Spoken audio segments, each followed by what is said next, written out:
Hey, everybody, welcome back to the Lead Volunteers podcast. Excited for today. We have a special guest, Lauren Jackson, and she is a very qualified leader to speak into this topic today of how to lead and lead well as a young leader. And so she has a lot of experience in her world, but I really appreciate this particular topic. So again, gang, thank you for being a part of the Lead Volunteers podcast. You can, of course, not everybody knows this, but we do have a YouTube channel that you can check out. Yes, indeed, we have video footage of quite a few of the podcasts that we record. Well, again, as you know, our goal with the podcast is to help you, the ministry leader, to get organized, to stop the revolving door of volunteers, and to prevent burnout. Well, Miss Lauren, thank you so much for being here with us. We just met not that long ago at a national conference, and I am impressed with what you do and the level of excellence with which you lead. And I think that this is an extremely relevant topic. So just introduce yourself to everybody, and let's start this off. Yeah, it's so nice to be on your podcast, and I'm so excited to talk about this topic of leading volunteers as a Yes. young leader. And so first and foremost, I am a wife and a mom of two young kids. So we're in the midst of the preschool Yeah. world at home. And then second to that, I've been in the kids ministry world for 10 to 15 years as an intern, staff member. Now I get to be a volunteer at my local church. And so I've been on staff at a handful of different churches, from church plant to mega church to multi-site church. And now I get to lead a company called Kids Ministry Circle that Yes. exists to equip and encourage kids ministry leaders to love and serve the local church. And you also have a podcast called the Kid Ministry Circle. I do. Yes. We get to interview kids ministry leaders who are faithfully serving in their ministry context and doing really cool things that I think deserve to be shared. Yeah, I love that. I love that. Well, you're a very well qualified person, and I love your backstory that as young as you are, you've been serving in children's ministry for a lot longer than a lot of grown, long time, whatever, people that are older than you, we'll put it that way. People that are Mhm. older than you actually have more on the ground experience, which I think is super cool. So I think today's topic, which is talking about how to lead confidently as a young leader, I'm excited about that. Well, as everybody knows on the podcast, we try to kind of come at this from three big buckets. Let's define it, let's develop it, and let's do it. And so this idea, let's kind of define this idea of feeling qualified as a young leader. Can you help us with that? Yes. So this topic is near and dear to my heart as I was a young leader. I Mm-hmm. interned and was on staff part-time at a couple different churches throughout my college life. And then I got my first big full-time kids pastor job right out of college. I was 21 years old. I don't know why they trusted me with this big job, but they did, and I'm super grateful. And so quickly after I got hired, Mm-hmm. the church became a multi-site church. And so we launched a new campus. I was now over both campuses, and I had to go through a season of a lot of learning, Yeah. a lot of calling my mentor, being like, this totally failed. What do I do? And just a lot of trying to figure out how to value my own voice and believe the truth that God had given me this Yes. opportunity to lead. And I wanted to steward that well. So I'm a big fan of this topic. Well, I think that's awesome. And I think the idea of that I think is the most important piece is leaning into the calling and leaning Mm-hmm. into, hey, even though I'm young, somehow in God's grand economy, He has christened me with the mantle of leadership. Um, that can get dicey when you are the youngest person on the team and other people have been serving at this church for an extended period of time. So I would say that this podcast not only applies to somebody who is young in years, which I think that is real. I think it also Mm-hmm. applies to somebody who can be in a way brand new at a church, regardless of your Yep. age. I think that there are aspects to somebody looking down on somebody possibly for their youthfulness, but I think also some of this is applicable to somebody who is in a new church experience and they've never maybe been in a ministry role and they're like, whoa, I'm in this total storming phase. I'm not even sure where to start. Well, this is good. So feeling qualified as a young leader. Talk to us a little bit about some of your personal experiences, some of your personal learning, some stories that people could relate to.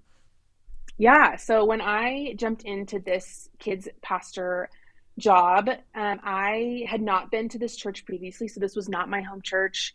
And so I was learning the culture of the church and I was learning how to lead with a team of people who had been around since the church began. Oh my. This wasn't a new church. This was a really well-established church in the city of Denver. And so a lot of the team members had been at this church since the beginning and knew the ins and outs, Yeah. knew the culture, were close with the staff. And so I came in as a young leader, just trying to learn as much as I could about the Mm-hmm. people. And something that I often tell kids ministry leaders right now is wait to make any changes. Sure. And partially I say that because of my own learned experience Yes. of coming in and yes, they wanted me to come in Yeah. and make some changes, but not right away, not within the first 6 months. And so that idea of I kind of came in hot and saying, oh, I have lots of experience in kids ministry. And so I'm going to kind of make changes as I see they are needed, like changing curriculum and changing decor and changing the classroom setup and all of that stuff. Maybe isn't the best idea. Right. And so that was just an experience that I had of maybe if I were to go back, I Sure. would want to take more time to learn about the people. Okay. And one specific story that comes to mind is, and I wrote this to you previously, Josh, but the idea of hosting my first volunteer training Yeah. and relying too much on my ability to wing it. Oh, mercy. And We've all I been know. there. And so just this idea of like, oh, I have been a part of trainings. I've led small trainings before. I can do this. I don't need to spend a whole lot of time to prepare. Right. And just the idea around a volunteer training, your first volunteer training at a church is always terrifying because you're trying to gain confidence with your team Mm-hmm. and you want them to show up. But sometimes there's this idea of, well, I don't know Lauren. I don't know her leadership. I'm not going to make this a priority. Sure. And so trying to instill confidence in my team to say, hey, no, this training is important. Here's what Sure. we're talking about. All of those extra steps that really invite people in to be a part of the team. I just had missed that step. And Oh. then the preparation piece to make sure that, hey, when I get up in front of these team members, I want to make sure I know what I'm saying. I'm confident in what I'm saying. Mm-hmm. And so that was not, I would call that not a successful event. It still went well and the people that were there enjoyed it. And it was a big learning opportunity for me. Fair. But that training piece was a good, maybe like a mark in the sand of, oh, I'm learning from this. Let's do things differently next time. That's good. And I mean, I've experienced this. I'm sure a lot of the listeners have experienced this. When you are standing in front of a group of people and you quickly realize that you are not nearly as prepared as you could be, there is no pause button at that point to go, yeah. Hey, everybody, time out. I need to go pull myself together. I have maybe 4 minutes planned and we have a 30-minute training. So you're just there. And it's like taking a test when you don't know any of the material, but it's worse. Yep. Right? Totally been there. And I like the idea also, as you were speaking about, this new group of people and they don't know you. And a couple things. One, there really is, you don't get a second chance for first impression. And that first big meeting can be a big component. Maybe that first meeting isn't all that well attended. So you're like, whew, I get a second run, right? But I would say that even bringing hype to the idea and having a countdown and doing something special that would draw people in. I've never thought about it that way, but that could be cool. You did say something earlier about change that I think is really important. I often refer to this as don't move an ancient boundary stone until you know Mm-hmm. why it's been set. In other words, Yep. like ask questions and be like, hey, okay, there was a guy who I was mentoring, and there was some really hideous artwork that had been painted on the walls. And I think probably in 1982, it probably like it they pulled it off. And so rather than coming and saying, "Oh my word, what is this? This is a train wreck. We got to get rid of that immediately." Because he did that and he burned a serious bridge. Mm-hmm. And the reason why is because that particular person was a key component to the children's ministry. And so you got to walk through that delicately. So, the idea of, hey, tell me more about this room. And so that's an open ended thing for them to say, well, Connie, she's been with us for so many years and she is our resident artist. We love her. Yep. Her husband is this, pillar in the church. And then automatically to delicately walk through that. So change isn't necessarily bad, but I have to know that as much history as I can, right? Mm-hmm. And those key leaders, I think, are a great first step. So Yes. connecting with those key leaders, I remember at the church that I previously was at in Texas, they had a robust team of coaches. Hmm. There were coaches and area coaches, and those were my people. Like Yes. when I came on, my boss was like, these are the people you're going to want to talk to and you're going to want to connect with right off the bat because they were able to kind of disclose some of that key Yes. information. And so finding those key leaders, whether they're lead volunteers or whether that's even your boss, or Hmm. for in some instances, this has been a student pastor or a youth pastor that you could Hmm. be friends with and say, hey, give me some history to what's Yeah. been happening. Give me the I lay of the land. Give me the lay of the land Yeah. here. Yeah, and I've also walked into an experience where the the previous children's pastor or children's director did not leave on good terms. And so that's a whole other Oh conversation my. of Yes, it saying is. now you're coming in with a huge care focus. Yes. And so it could be really, you could walk into a lot of unknown, right? Into the Yes. unknown. We sing a lot of Frozen in our house, so that's what comes to mind. Yeah, Uh, yeah. so, The funny thing is that you are often walking in blind. And so yeah. what you need to establish whether it's other pastors who can tell you this, or you're just going to this pastoral staff and you're saying, hey, bring me up to speed. So asking a lot of questions. And I remember, you know, I would go in, maybe I had a phone call or on my voicemail and it was I didn't know the backstory. And I thought, okay, this sounds like this person is irritated and angry. And so my best move was just to say, hey, just tell me the history. Who is this person? And they're like, oh man, Hmm. absolute sweetheart. She's the nicest person at church. And I'm like, okay. So then I called with a greater level of confidence. So I'll put it this way. Um, my parents told me years ago, they said, if you ever do something dumb or if you ever get in trouble, don't leave us flat footed. So, in other words, you be the first one to tell us what happened so that when the principal walks up to us at the grocery store, we have some level of knowledge. We're not flat footed and Hmm. like, I have no idea what you're talking about. I feel embarrassed. And so I never wanted to find myself being flat footed. And so I always wanted to, ask and get as much background and as much history. And finding those key people is huge. Yep.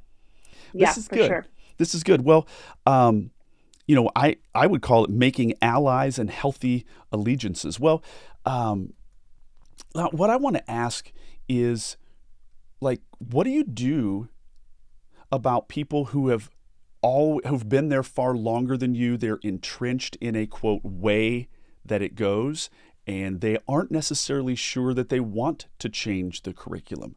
And Hmm. they may even have their own little set of allegiances, right? And what do you do with that? Yeah, I think some things that come to mind is obviously what we just talked about, which is just to get to know them Yeah. and experience them as a person instead of, oh, you're my volunteer. What can you do for me? But if Yes. you approach them as saying, hey, I want to side by side Yes. in this ministry together, I think that is a really great first step to just, you seek understanding first. And so I think that's a great first step. The second step is to learn together. So if Mm-hmm. it's a curriculum thing, or if it's a, this is, we always do VBS. This is how Mm-hmm. we've done it.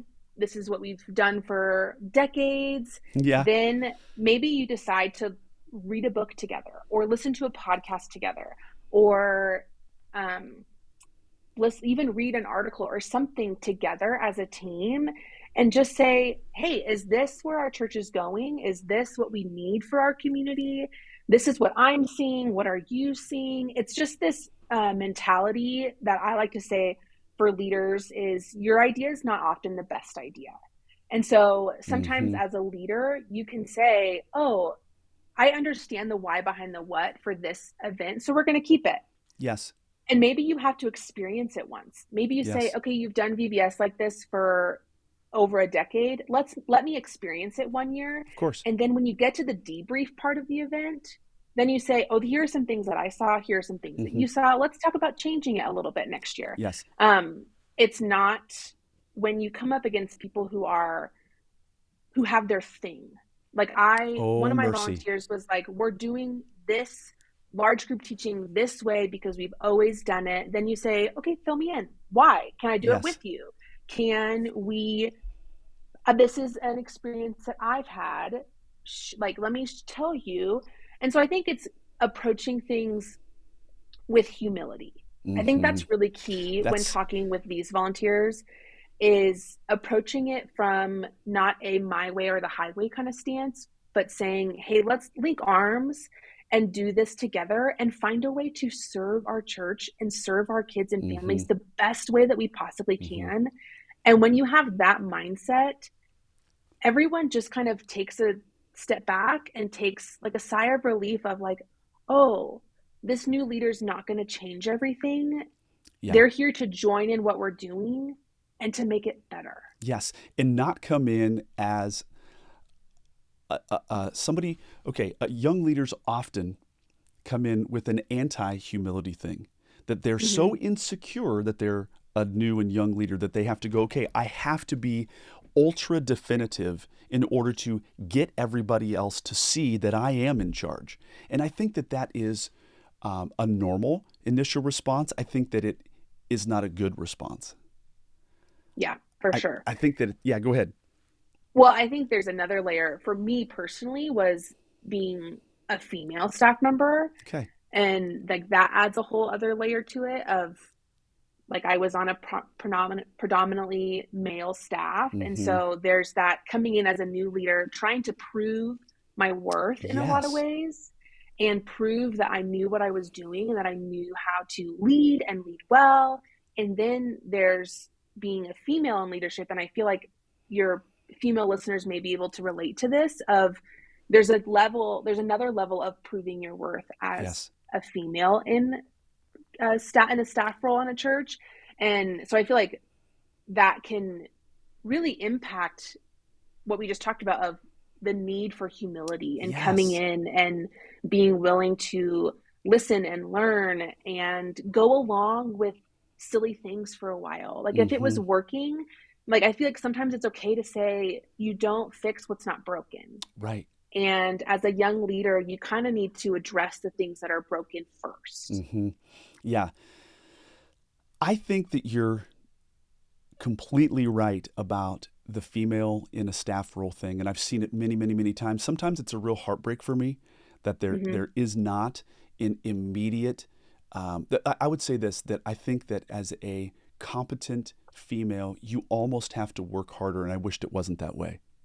Mm-hmm. I think it's a complete reality. Now, here's an interesting question that I want to ask, and I think that this has happened a lot.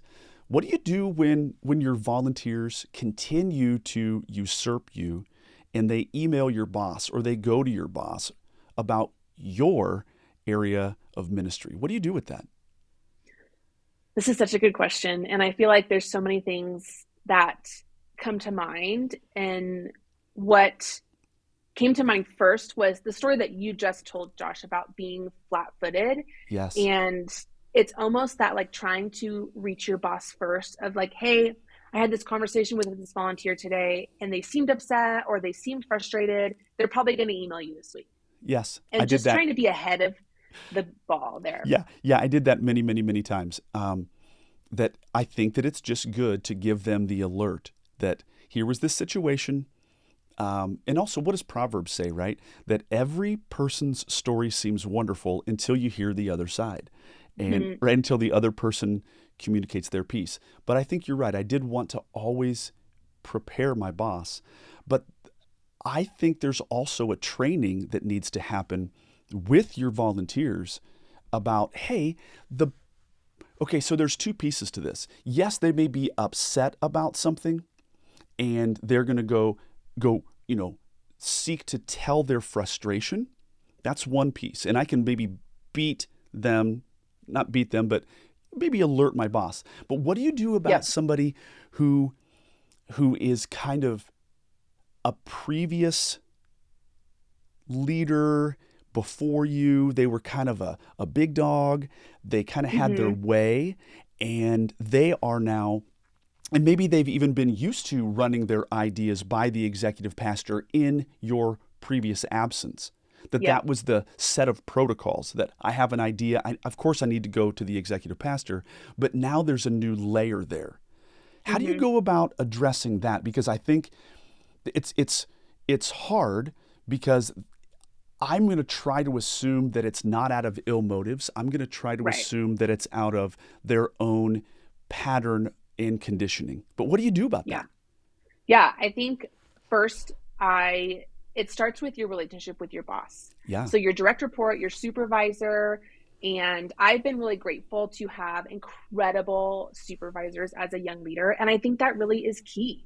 Yes. And they trusted me and they gave me the space to learn and fail. And this is Mm-hmm. one area that if they got an email from someone from my team, it Yes. would get forwarded to me and it would say, "Hey, I trust that you can handle this." That's so And good. so I think for those listening who are supervisors, I think that's a great first step. But also for the young leaders listening, building that relationship with your supervisor will build that trust so that they believe in you that you can handle Mm-hmm. those kind of emails. And so what I would do is if an email was forwarded to me, or even if I was CC'd on an email, Yeah. I would just call the person. I would Yes. jump on the phone and say, "Hey, I saw your email," or "My boss forwarded me your email. Let's talk about it." Like, and you be the owner of that situation. Don't wait around Oh for my word, no. your Yes. boss to say, "Oh, have you, like, do you want to handle this? Do you want me to take it?" And say, "No, this is my area of ministry. This is where God has asked me to lead. I have the answer.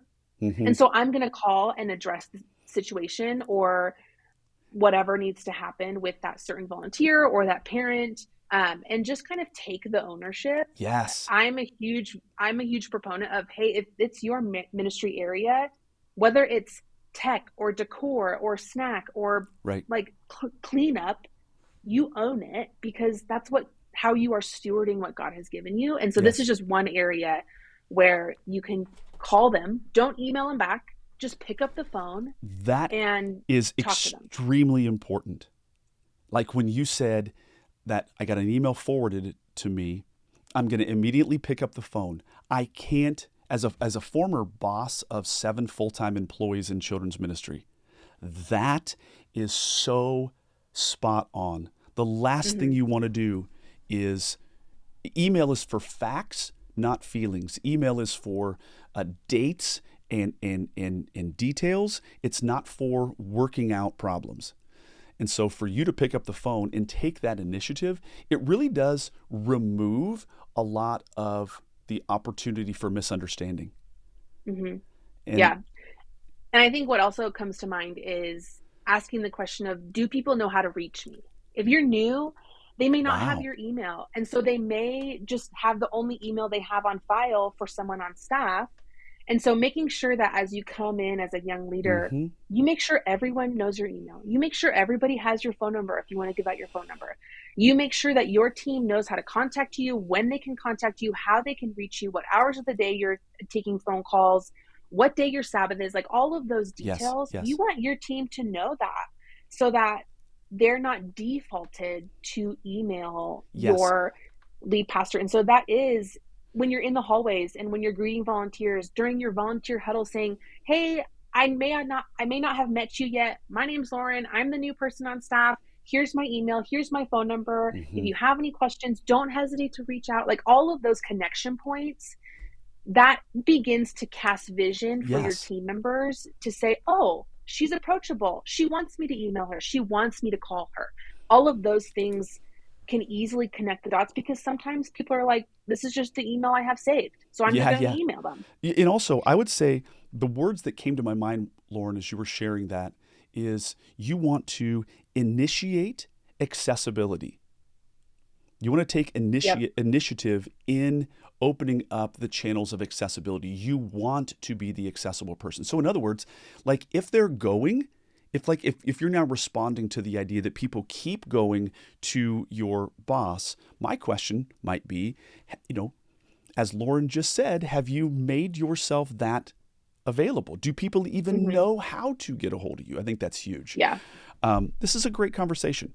One last thing that I want to ask is what kind of practical tips, right, would you have for a young leader moving forward for they're loving what you're saying? Where should they start with something like this? I think the first thing, which we kind of hit on at the beginning, Uh huh. is uh, listen and learn. But also, something that I found really valuable is know the mission and vision of your church. Right.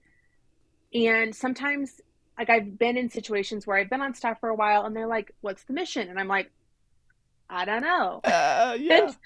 and like, you hear it, but you don't internalize it and Or own memorize it. it Or own or it. own it. Yeah. Exactly. And so I think as a young leader, as you're learning the culture and Hmm. as you're engaging with volunteers, you want the mission and vision to come out of your mouth as much as possible Yeah. because they're going to forget it. Your volunteers will forget it. Yes. And so I think as a young leader, it's like, no, you really want to know that, have it memorized because that will help you as you're engaging with conversations. If a Hmm. new volunteer or if a volunteer comes to you and said, hey, I want to do this new thing, and you're caught off guard because you're new and you're learning and you're trying to figure out what Sunday mornings and throughout the week look like. If you have the mission and vision memorized, it's going to help you be able to lead out of that. Hmm. And so that would be my like first word of advice is just to learn, listen to what people have to say, listen with grace. I feel like Yes. is a good point of because as a young leader and as a new leader, you often get the most negative comments first. You get, oh, I'm so glad you're here. This isn't working. You need to fix it right now. Oh my word, it's so true. Yeah. And so I think having the listening ear, but also making sure that you're continually in tune with what God is guiding you to do and with what the Holy Spirit is trying to do in your church. And so those two things you need to be listening to and not saying, kind of what we were talking about earlier of there's two sides to every story. So if one person thinks this thing isn't working, we'll try and say to other volunteers, hey, what do you think about the Sunday morning schedule? Or Yeah. what do you think about small group time? What are your pieces of advice? What are you loving? I love asking that question. What's Yes. going well? You Yes. often don't get the answer to what's going well, but that's a great question to ask because then you know what things that you don't really have to worry about for a while. Yes. Um, I would so say those are the things. I would say another thing, Lauren, that you just said. When how interesting is it when when you're brand new, somebody, they're very aggressive. They come on strong and they tell you this thing has got to change. And so Mm-hmm, I heard a great quote a long time ago. I want to weigh opinions. I don't want to count opinions. mm-hmm, And so somebody who comes to me and they're like, "Hey, this has got to change." Okay, I'm sorry. There are weighted opinions, and this person's opinion, it's a valid opinion. It is theirs, but that doesn't necessarily mean that they understand where we're going. That they may just be personality-wise, they may be a little bit more of a cynic or a curmudgeon. And so everybody's opinion, I want to hear it, but I'm going to weigh mm-hmm. those opinions. I'm not necessarily going to count them. I'm not leading by consensus, but I am leading in the abundance of counsel, right? Yeah.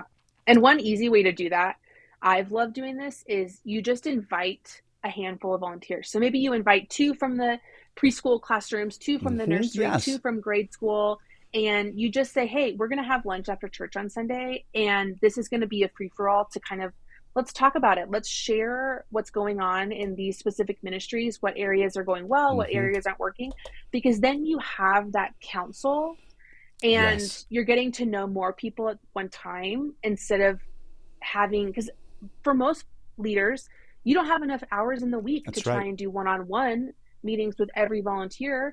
And so doing that group volunteer, maybe it's three couples that serve together, I or love maybe it's that. your entire elementary small group team. Like there are ways to group things together so that you do have a council and you do Hmm. have different opinions that you can take with you and go back and say, okay, God, what is something that Is I the can do true from nugget. this? Yeah, what's the true Yeah. nugget from this? And I think what you said Yeah. also is brilliant because everything everything revolves around relationship. We need relationship, Mm-hmm. relationship, relationship. But what you just said about having these group meetings is that you can expedite that that that relationship process. Not to mention sometimes one-on-ones they're fine, but sometimes Mm-hmm. they can be a little bit more awkward and all of a sudden you're like, "Wow, so I have a 35-minute, 60-minute lunch with this person," and I'm like, Yes. wow, what are we going to do with this? How are we going to do this? But a group thing, there is safety in that kind of pocket. That's a really, really, really good idea.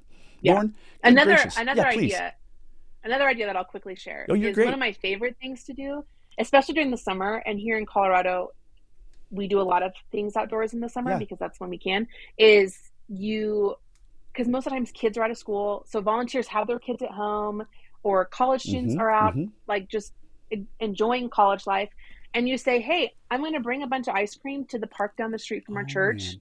Just come and hang out. And that's like the my favorite way to get to know parents and kids and volunteers is just in their environment Love that. and meet them where they're at. And maybe you as a leader have kids or don't have kids. I did this when I didn't have kids. Uh-huh. And it was so fun because it's like you're giving them a sweet treat. You're in Yes. their space, you're letting them play. It's like guards are down. And so that would be another thing That's of just genius. have fun with your team first before you are so focused on changing things. Yes.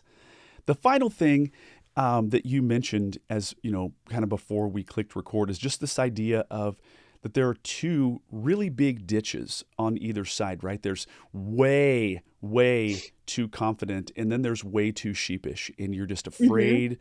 And I like how you led out, and you've said it multiple times, just owning the idea with humility that God has called you to this. And Yeah. not being overconfident, but being a humble leader that you truly have been called. So, Lauren, this has been a fantastic interview. Uh, you're a wealth of good information, and I really appreciate talking with you. Thanks. It was so fun. I feel like I could talk about this forever, but we have a time limit. Yes. But you do also have a podcast that people could hear a lot Yes. of you talking. So Yeah. that's really Yeah. super good. Well, I would love to have you back on the podcast at some point. You For sure. are a wonderful guest. Well, gang, this has been yet another episode of the Lead Volunteers podcast. Talking today, of course, about how to lead with confidence if you're a young leader or if you're a new leader. So much good came out of this today. Well, gang, thanks again, and we'll catch you on the next one.